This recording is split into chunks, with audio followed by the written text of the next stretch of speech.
पराग ने की है रिक्वेस्ट अपनी बेटी प्रार्थना से और गौतम ने सारा सामान उथल पुथल कर दिया है। अनुपमा सीरियल के आने वाले एपिसोड में आप सबको देखने को मिलने वाला है कि अनुपमा अपनी पोत बहू को ले जाने की पूरी कोशिश कर रही है और यहीं पर पराग के छोटे भाई अचानक से भड़क पड़ते हैं। अपने भाई, अपनी पत्नी और अपनी बाप और अपनी पत्नी को कहते हैं कि तुम कैसी हो गई हो, मतलब तुम इस घर की लड़की को कह रही हो कि वो ससुराल वालों को भूल जाए, तो तुम क्यों नहीं भूल जाती अपने ससुराल वालों को? तुम अपने मायके क्यों नहीं चली जाती? तुम लोगों की बुद्धि भ्रष्ट हो गई है क्या?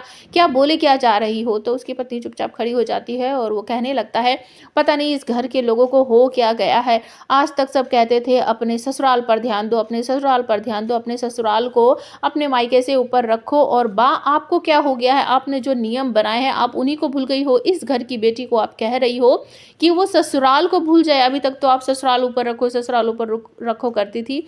आप क्या हो गया? मुझे कुछ समझ नहीं आ रहा। और अचानक से वो पराग की तरफ देखता है और उसके बाद अपनी नजरें नीचे कर लेता है और सभी लोग भी यहाँ पर चौंक जाते हैं कि आज हो क्या गया है चाचा साहब को। आज उन्होंने इतनी सारी बातें सबके सामने कैसे बोल दी। और बा भी यहाँ पर थोड़ी सी नज़र नीचे करके झुकाकर खड़ी हो जाते हैं। और उसके बाद पराग यहाँ पर अपनी बेटी प्रार्थना से कहता है कि तुम अपने पापा के लिए इतना सा नहीं कर सकती? अपने ससुराल वालों को भूल जाओ, यहाँ रहो बेटा, हम तुम्हारा अच्छे से ध्यान रखेंगे। और हमेशा मैंने तुम्हारा और प्रेम का साथ दिया है। जो भी जिद तुम लोगों ने की है मैंने हमेशा उसे पूरा किया है। क्या तुम मेरी इस बार एक छोटी सी रिक्वेस्ट नहीं मान सकती? तो प्रार्थना हाथ जोड़कर कहती है, पापा आप चाहते हो ना मैं खुश रहूं, तो मैं अपने ससुराल जाना चाहती हूं और मैं खुशी खुशी जाना चाहती हूं। बीच में दीवार खड़ी मत कीजिए, हमें बांटिए मत। लेकिन पराग कहते हैं, नहीं बेटा, तुम इस घर में अगर रहोगी तो ठीक है, अगर जाना चाहती हो तो फिर तो बीच में दीवार खींचेगी ही।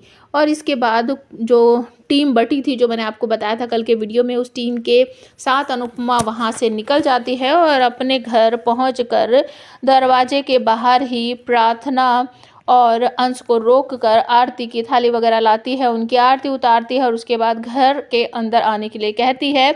जैसे ही घर के अंदर एंट्री करती है प्रार्थना, तो उसका बैलेंस बिगड़ जाता है और उसका हाथ भी छूट जाता है अंश के हाथ में से।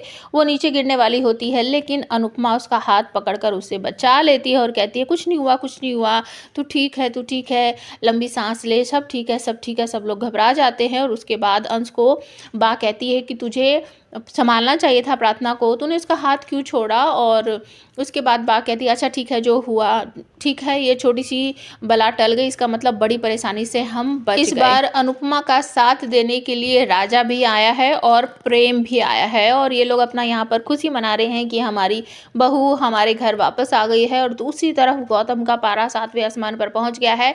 वो अपने कमरे में जाकर सारा सामान उथल पुथल कर देता है, फेंक देता है, शोर मचाता है, मेरे बच्चे को लेकर चली गई, मेरे बच्चे को लेकर चली गई।